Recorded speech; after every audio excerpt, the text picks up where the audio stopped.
বৈষম্যবিরোধী ছাত্র আন্দোলনের আহ্বায়ক ওমর ফারুকের নেতৃত্বে এবং গত 15.5 বছর ধরে বাংলাদেশের বিভিন্ন ক্যাম্পাসে যারা গোপন তৎপরতার মাধ্যমে রাজনীতি কায়েম করেছে এবং 5 আগস্ট ছাত্র জনতার গণঅভ্যুত্থান পরবর্তী সময়ে যারা আত্মপ্রকাশের রাজনীতিকে ভয় পেয়েছে, শিবিরের সন্ত্রাসীরা বাংলাদেশ জাতীয়তাবাদী ছাত্র দলের 3 জন নেতা কর্মীকে অমানবিক নির্যাতন করেছে এবং তারা নির্যাতনের মাত্রা এতই ছিল যে তারা পার্শ্ববর্তী একটি দোকানে তারা আশ্রয় নিয়েছে এবং সেই দোকানদারকেও বৈষম্যবিরোধী ছাত্র আন্দোলনের কথিত কিছু শিক্ষার্থী এবং শিবিরের সন্ত্রাসীরা তারা হামলা করেছে।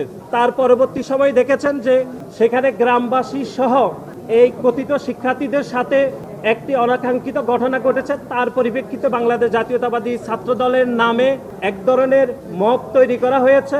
সেই অবস্থান ব্যাখ্যা করার জন্য আজকে আমরা এখানে উপস্থিত হয়েছি। আপনারা জানেন যে গতকাল 28 ফেব্রুয়ারি 2025 খুলনা প্রকৌশলী বিশ্ববিদ্যালয়ে একটি অনাকাঙ্ক্ষিত ঘটনা ঘটেছে।